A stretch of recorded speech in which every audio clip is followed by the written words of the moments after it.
Ivy and Bean Take the Case. Book 10 by Annie Barrows and Sophie Blackhall. At the end of their rope. "You didn't get him," yelled Trevor when Bean came out of her house the next morning. "You fell asleep, didn't you?" said Ruby. "Did you even get up at all?" asked Dino. They crowded together, waiting for her on the sidewalk. "I was up," Bean said. "Ivy and I were both up all night, sitting right on the porch there, in the dark, without a single light," she added to Trevor. "Well," said Prairie. She pointed to the rope on Kalia's mailbox. "Well, okay, we didn't see who did it," Bean admitted. "It was very strange and mysterious. One moment it wasn't there, and the next moment it was. We're thinking that maybe it's some kind of white rubbery creature from another world who comes every night with a piece of rope and slithers through the bushes without making any sound," Ivy added, coming up to the group. "And then, cut it out, you guys," said Sophie S. "Yeah, cut it out," said Dino. He looked mad. "But it's cool," Bean said. She tried to explain. "It could be a regular person, but he'd have to be tiny, like a gnome or—" "A gnome?" asked Dino. "Like a little creepy guy? That's not cool." Sophie S. put her hands on her hips. "Listen, Bean, you said you would catch Mr. Whoever. You said." "Yeah," said Trevor and Ruby and Prairie together. Bean tried again. "But it could be magic, right here in our own neighborhood. Isn't that the greatest?" "Zombies are magic," said Dino, "and then they eat your brains." "I think you guys watch too many scary movies," said Bean. "This is real life. It's our very own mystery, and it might even be magic." There was a silence. Then Trevor said, "If we knew for sure it was magic, it would be okay." "But we don't know what it is," said Ruby. "And we don't know why it's happening," said Sophie. "Right," said Ivy, waving her hands in the air. "That's what makes it a mystery." She and Bean smiled at the faces around them. Nobody smiled back. "Okay, Bean," said Prairie after a moment. "If you won't solve the mystery of the yellow rope, then we will."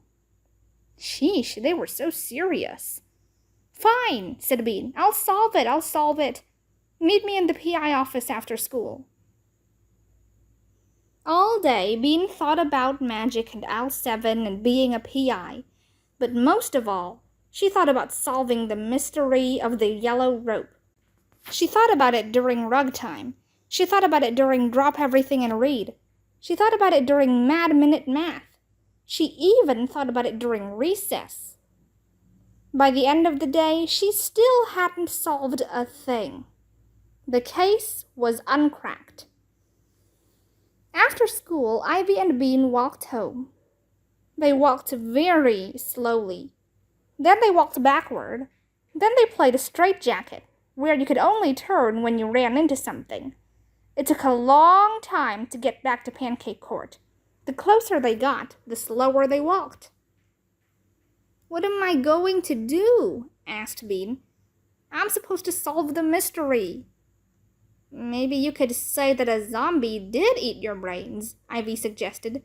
"Nobody can solve a mystery if her brain has been eaten." Dino and Ruby and Trevor and Sophie S. and Prairie were already sitting in the PI office on the lawn. "We've made a decision," Trevor said as soon as he saw Bean. "Great," said Bean. Making all the decisions was wearing her out. "Our decision is that we should tell the grown-ups," said Prairie. "They'll never notice on their own." "Tell them what?" asked Ivy. "That some creepy person is tying up Pancake Court," squeaked Trevor. "What? That's not what's happening," said Bean.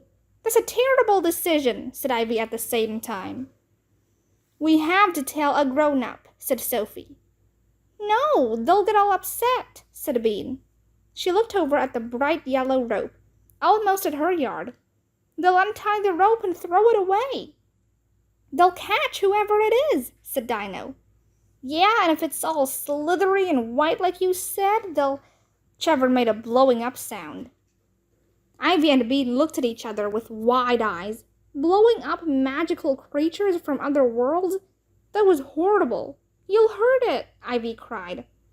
You said you were going to solve the mystery, Bean, said Sophie S. But you didn't. There's nothing else to do but tell a grown-up. Crack! Bean rubbed her face, for real this time. There had to be a way to keep them from telling a grown-up about the rope, and she needed to think of it in the next 3 seconds. Ivy sniffed. Bean wondered what would happen if she tied herself up in the rope. They wouldn't blow it up if she were inside it. Or would they? Ivy sniffed louder. Bean gave her the bug-eyed look. What? Ivy tapped herself with one finger. Bean pointed at Ivy. You? Ivy nodded. Bean lifted her eyebrows.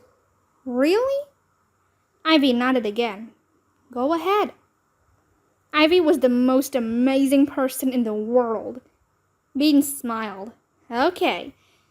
She tried to remember exactly what Al 7 had said. The end isn't always pretty, she began.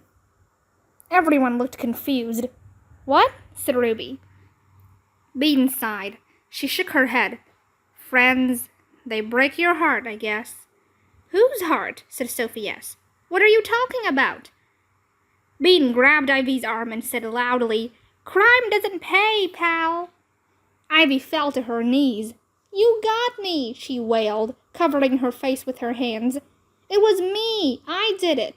Did what? Yelled Dino. Ivy looked between her fingers. I am Mr. Whoever. I tied the rope. You are? Said Sophie S. and Prairie and Ruby and Trevor together. You did? Ivy nodded and covered her face again. I did it. I'm sorry. No way, said Dino. Yes way, sniffed Ivy. How'd you get up on my roof? Dino asked, looking at her with narrow eyes. Bean could tell Ivy was going to say something about flying, so she quickly interrupted. Ivy has a super long ladder at her house. This was true, too. I do, said Ivy. The painter left it by mistake. It's in the backyard. Didn't you say she was on the porch with you last night? Asked Ruby.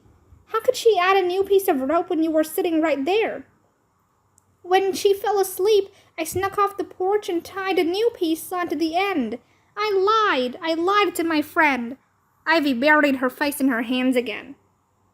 Bean said sternly, I hope you've learned something from this young lady. Her parents said that to her all the time. I sure did, Ivy said. She lifted her face and looked into the distance in a learning sort of way. I'll never do it again. Okay, said Bean. I guess that's that.